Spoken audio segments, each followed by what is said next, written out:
What's going on, fellas? It's your boy Token, coming back to you guys with another video.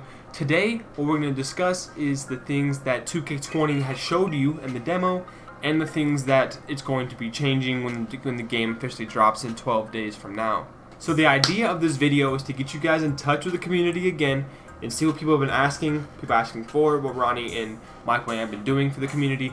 But until then, we're going to get you guys into this video. We're going to discuss the things that I did on the demo and the things that you should be doing on the demo. So let's get straight into it. So boys, the idea of the demo, from what I learned very quickly, because you can only make 6 builds per account. And if you make another account, you can do 1 build per account. It's if you're on the same Xbox, so it's a very strange process to go through.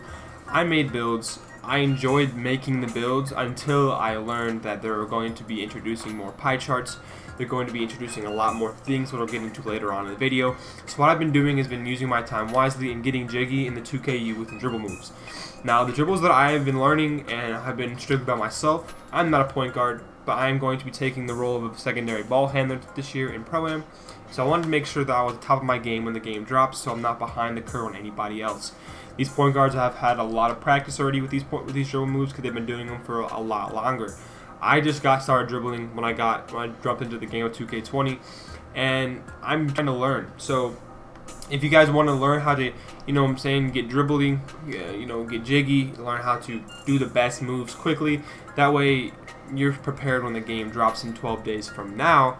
I'm going to leave you guys a link to my favorite dribble tutorial that I've seen. It includes a hand cam, and it's a very short video, but it includes some of the most basic, best moves for ISOing or for using the pick and roll. So without further ado, we're going to get into the information that we know as a community, and we're going to see what Mike Wang has been saying on Twitter and what Ronnie 2K has been saying on Twitter to decide what we're going to be seeing when the 2K20 game actually drops on the 6th of September. So the first thing we notice is Mike Wang was asked about stretches. Mike Wang said, "Thanks for the feedback today. I increased the shot meter size so it's closer to the 2K19. Stamina and movement speeds will get buffed as well." So if you play the demo, you know 2 things. A, the shot meter was absolutely puny if you used the one by your head, and the stamina was absolutely horrendous. You absolutely had 0 stamina. You take 5 moves and you'd absolutely collapse.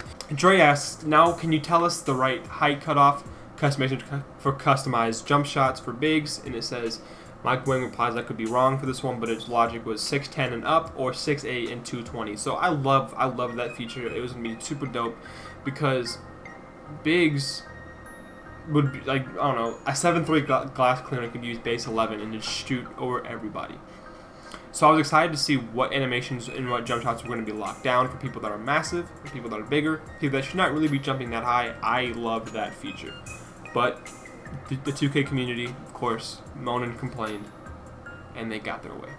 So later on that day, I think it was actually the next day, people were complaining and just randomly. There was no forewarning. He was just talking about what's going to be happening and what's going to be used in the game, and then all of a sudden he puts out this tweet saying, "We will no longer be locking out jump shot and animations based on height or weight for the final game, so do not let that impact your build making decision." He puts this out and it throws everybody off.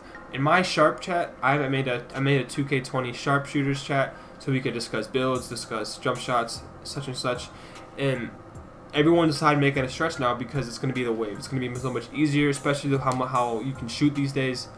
It was super easy to shoot, but I think that now everyone wants to make these stretches because it's going to be the move. It's going to be a lot easier to play with. So after he gave us that bomb, and now everyone's going to be wanting to use the actual game.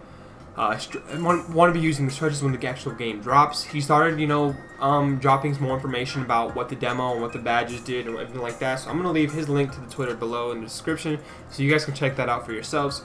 However, something I wanted to point out was you take 5 dribbles and your bar starts flashing yellow. I didn't know what that meant. I was assuming I was almost on red, which red in 2K19 and 2K18 meant you're about to you're dribbled out. You dribble too much. You're tired. Yellow says you're tired and don't have access to your full sprint. Circle turns to flat hashes when the ball is vulnerable. So that's super cool for you to know as a dribbler. is if you're blinking yellow or red, you're going to be more accustomed to get the ball ripped. And I believe they can see your energy bar as well. That's super cool. Another thing I wanted to point to your attention is, yes, everyone's up in arms about the new stretch policy, how they can use any jump shot. However, Boston says this: Mike, what is the thought process behind changing your mind about the jump shots lock for bigs? I think most of us who are looking forward to some balance deserve an answer. Which, yeah, it sounds a little dramatic, but I do thought, it would have been super dope to have balance. He says it wasn't a choice, technical reasons out of my control. I have a couple of other ideas to help keep stretches in check. So that's what I figured. I figured it wasn't just because everyone was complaining and moaning. I figured it was because in the making of the game, it's going to be difficult to lock out certain jump shots for certain weights and heights. I feel like it would be a bug in the system. So I understand why he did that, but I'm also sure they're not going to be meta still because of this. He knows there's an issue. They're severely buffed. I mean, severely nerfed. I mean, when it comes to jump, they have better badges this year, but their open shot 3 or their 3-point shot and their mid-range shot, or the stretch 4 and the stretch 5, are both abysmal compared to the few years in the past. I had a 95 open shot 3 on my stretch in 2K19. I only brought a stretch because if you didn't bring a stretch, you're at a disadvantage. Fellas, we're almost done with this video, but I wanted to get into a couple more things that are going to help you guys understand the game a little bit more when the game drops initially on September 6th. So, Pure Shot Creator, Too Nasty mentions this. He says, 1, does hot start only apply to the first shot period, or does it start whenever you make a shot and continue from there? Second question he asks is, I'm a little confused, does steady shooter help or hurt open shots? Mike Wayne replies with this: hot start kicks in as soon as you make your first shot, but it has to be your first attempt. Doesn't matter when. Steady shooter will actually lower your open field goal percentage slightly, but will help mitigate the penalties of shooting contested. So the two things I'm looking at here is, number 1, for hot start, you have to make your first shot. So if you don't make your first shot, you don't need this badge in Hall of Fame. You don't need this badge on purple, you don't need it on gold, you don't need it on wood, you don't need it on silver. Doesn't matter. If you don't make your first shot, the badge is just wasted the entire rest of the game. I will not be using this badge in 2K20.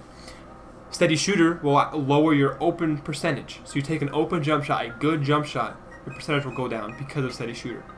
Again, I'm not using that badge. I'm not going to put myself at risk because I'm taking good jump shots versus people that take lightlies or heavilies, which in this game would be like 50% covered or 75% covered. I'm not going to put that badge on just because I want to make more of those when I could be missing open after open after open. I'm not using that either, but we're going to see when the game drops, and we're going to be able to decide what badges are best. I'm going to make a video about that coming soon. I promise you I will in the weeks to come. Alright, one more thing, fellas. I want to let you guys know, for you playmakers or you secondary ball handler type of guys, what these badges mean for you guys. Mike Wang responds to a tweet from Godly from Kevin Hart. He says, what's the difference between ankle breaker and tight handles? Is one more effective than the other? Do they work hand in hand? Do boosts trigger more ankle breakers? So a lot of questions here, and I think Mike Wang does a fantastic job of explaining what the difference in the badges are. So let's get into it. Ankle breaker helps you drop off defenders with driving moves that change direction hard. Tight handles allows you to stun defenders and beat them with a first step after sizing up. So get first step on Holly, get on gold, get tight handles on gold, and you're golden. For me, I'm not going to be driving that much to the paint because I'm not going to be a finisher in the paint. So what I'm going to be using for my secondary ball handler type, which is going to be a primary sharpshooter, I'm going to be using tight handles. That way I can stun defenders and beat them with a first step after sizing up. So I'm going to size them up, do a first step, dribble to the side, and hopefully if they fall, it's an open shot green. However, if you're a point guard who wants to get to the basket more, you're going to want to use ankle breaker. I promise you, because it says help you drop defenders off with driving moves. So you're going to be driving to the basket, you hesitations, tapping the left trigger, or crossovers from inside the paint. Those are going to help you get to the basket more cleanly, or help you get to the basket cleanly, make others commit, and you dump it off to the corner for an easy 3-ball. So without any further ado, I'm going to let you guys go. Thank you guys so much for tuning into this video. I had a good time recording it. I really hope you guys did enjoy it. Again, I'm going to leave some dribble tutorials a dribble tutorial in the description below so you guys can get jiggy with the dribble moves that I've been using and to get ready for 2K20. You don't want to be behind the curve when the game drops, so I'm going to put you guys on. I hope you guys enjoyed this video. If you did, leave a like, subscribe to me, let your friends know. I'll see you guys next time. Peace.